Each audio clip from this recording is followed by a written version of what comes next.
In this video, you're going to learn how to improve your Mongoose models. This is going to let you add things like validation, you can make certain properties required, and you can set up smart defaults. So if something like completed is not provided, you can have a default value that gets set.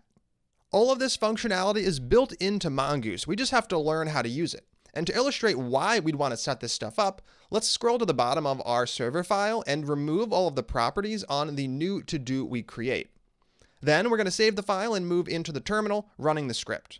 That's going to be node in the server directory, and the file is called server.js. When we run it, what do we get? We get our new to-do, but it only has the version and ID properties. All of the properties we specified in the model, text, completed, and completed at, they're nowhere to be found, and that's a pretty big problem.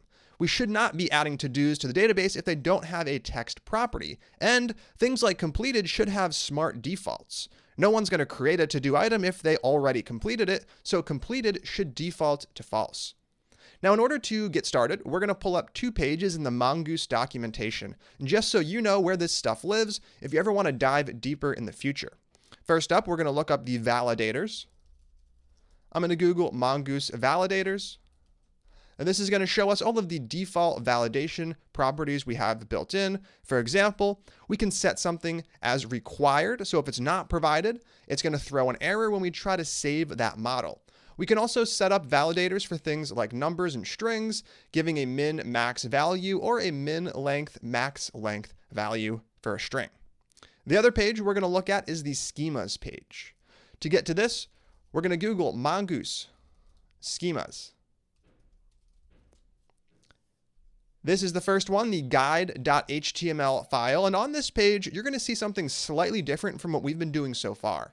Right here, they call new schema, setting up all of their properties. This is not something we've done yet, but we will in the future. For now, you can consider this object, the schema object, identical to the one we have over in Atom that we pass in as the second argument to our Mongoose model call. To kick things off, let's customize how Mongoose treats our text property. Currently, we tell Mongoose that we want it to be a string, but we don't have any validators. One of the first things we can do for the text property is set required equal to true. When you set required equal to true, the value must exist. So if I were to try to save this to do, it would fail, and we can prove this. We can save the file, head over to the terminal, shut things down, restart it, and what do we get? We get an unreadable error message. We'll dive into this in a second, but for now, all you need to know is that we're getting a validation error. To do validation failed. And that is fantastic. Now, aside from just making sure the text property exists, we can also set up some custom validators. For strings, for example, we have a min length validator. And this is fantastic. You shouldn't be able to create a to-do whose text is an empty string like this one. We can set min length equal to the minimum length, which we're going to set as 1 in this case. Now, even if we do provide a text property down below, let's say we set text equal to an empty string, it's still going to fail. It is indeed there, but it does not pass this validator where the min length must be 1. I can save the server file, restart things over in the terminal, and we still get a failure. Now, aside from required and min length, there are a couple other utilities that are around in the docs. One good example is something called trim. Trim is fantastic for strings. Essentially, trim trims off any white space in the beginning or end of your value. If I set trim equal to true, it's going to remove any leading or trailing white space. So if I try to create a to-do whose text property is just a bunch of spaces, it's still going to fail. The trim property is going to remove all of the leading and trailing spaces, leaving an empty string. And if I rerun things, we still get a failure. The text field is invalid.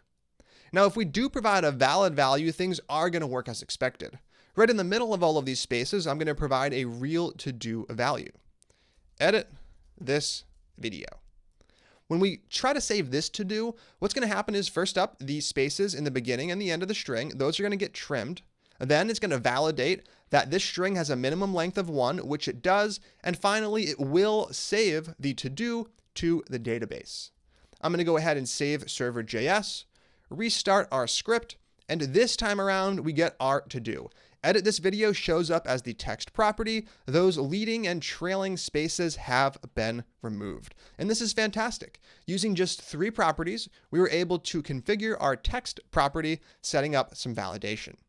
Now we can do similar stuff for completed. For completed, we're not going to require it because the completed value is most likely going to default to false. So what we can do instead is set the default property, giving this completed field a default value. Now completed, as we talked about earlier in the video, should default to false. There's no reason to create a to-do if it's already done. We can do the same thing for completed at. If a to-do starts off not completed, then completed at is not going to exist. Completed at is only going to exist when the to-do has been completed. It's going to be that timestamp. So what I'm going to do is set default equal to null. Awesome. Now with this in place, we have a pretty good schema for our to-do. We're going to validate that the text is set up properly by the user, and we are going to set up these values by ourselves since we can just use defaults. With this in place, I can now rerun our server file, and here we get a better default to-do. We have the text the user provided, it's been validated and trimmed. Down below, we have completed set to false and completed at set to null. And this is fantastic. We now have a foolproof schema that has good defaults and validation. Now, if you've been playing around with the various types, you might have noticed that if you set a type equal to something other than the type you specified, in certain cases it does still work. For example, down below, if I try to set text equal to an object, I'm going to get an error. It's going to say, hey, you tried to use a string, but an object showed up instead. But if I try to set text equal to something like a number, I'm going to go with 23, this is going to work. That's because Mongoose is going to cast your number into a string, essentially wrapping it in quotes. The same thing is going to be true with a Boolean. If I pass in a Boolean like this, the resulting string is going to be the one I have right here. I'm going to go ahead and save the file after setting text equal to true and run the script. When I do it, what do I get? I get text equal to true right here. Notice it is indeed wrapped in quotes. It's important to be aware that typecasting does exist inside of Mongoose. It can easily trip you up and cause some unexpected errors. For now, though, I am going to set text back equal to a proper string. Now it's time for a challenge where you are going to be responsible for creating a brand new Mongoose model. Down below, I'll leave a few comments describing what I'd like you to do. First up, you're going to make a new user model. Eventually, we're going to use this for authentication. It's going to store stuff like an email, a password, and the to-dos are going to be associated with the user. So when I create one, only I can edit it. Now that's all going to happen later. For now, we're going to keep things really simple. On the user, the only property you need to set up is the email property. We'll set up others like password later, but it's going to be done a little differently since it needs to be secure. So for now, we'll just stick with email. I do want you to require it. I also want you to trim it. So if someone adds spaces before or after, those spaces go away. Last but not least, go ahead and set the type equal to a string, set type, and set min length of 1. Now, obviously, you'll be able to pass in a string that's not an email. We'll explore custom validation a little later. This is going to let us validate that the email is an email, but for now, this is going to get us on the right track. Once you have your Mongoose model created, I want you to go ahead and try to create a new user. Create one without the email property and then make one with one, making sure that when you run the script, the data shows up as expected over in RoboMongo. And this data should show up in the new users collection. Take a moment to create the model, save a user, and check it out in the database. Pause the video, and when you're done, go ahead and click play. I hope that wasn't too much trouble. The first thing I'm going to do is make a variable to store this new model. A variable called uppercase U user, and I'm going to set that equal to mongoose.model, which is how we can make our new user model. The first argument, as you know, needs to be the string model name. I'm going to use the exact same name as I specified over in the variable, although it could be different. I just like to keep things using this pattern, where the variable equals the model name. Next up, as the second argument, we can specify the object where we configure all of the properties a user should have. Now, as I mentioned, we'll be adding others later, but for now, adding support for an email property will be good enough. And there's a few things I want to do on this email. First up, I want to set the type. An email is always going to be a string, so we can set that type equal to string.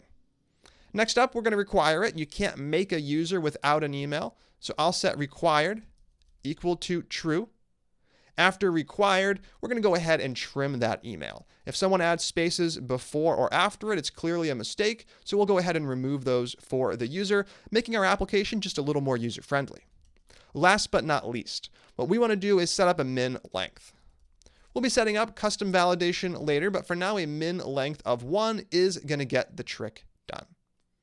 Now, I am going to go ahead and create a new instance of this user and save it. Before I run the script, though, I will be commenting out our new to-do. I actually have 2 to-dos commented out now, so I'm going to go ahead and remove the first one, leaving the second one. There's no need to have 2 examples of the same thing. And now down below, we can make a new instance of this user model. I'm going to make a variable called user and set it equal to new user, passing in any values we want to set on that user. Now I'm going to run it with nothing at first just to make sure the validation is working. Down below, I can now call user.save. Save returns a promise, so I can tack on a then callback. I'm going to add a success case for this one and an error handler. The error handler will get that error argument, and the success case will get the doc. If things go well, I'll print a message using console.log, user saved, followed by the doc. No need to format it for this example, and I'll do the same thing down below. Console.log, unable to save user, followed by the error object. Now, since we're creating a user with no properties, we would expect the error to print. I'm going to save server.js, restart the file, and what do we get? We get our error. It's a validation error. Path email is required. Mongoose is letting us know that we do indeed have an error. The email does need to exist since we set required equal to true. I'm going to go ahead and put a value in here, setting email to my email, andrew@example.com, and I'll put a few spaces afterwards. This time around, things should go as expected, and trim should be trimming the end of that email, removing all of the spaces. And that's exactly what we get. The user was indeed saved, which is great, and the email has been properly formatted. Now, obviously, I could have put a string in like 1, 2, 3, and it would have worked because we don't have custom validation set up just yet, but we have a pretty good starting point. We have the user model, and we have our email prop set up and ready to go. With this in place, we are now going to start creating that API. In the next video, you're going to install a tool called Postman, which is going to help us test our HTTP requests. Then, right after that one, which will be a quick one, we're going to create our very first route for our to-do REST API.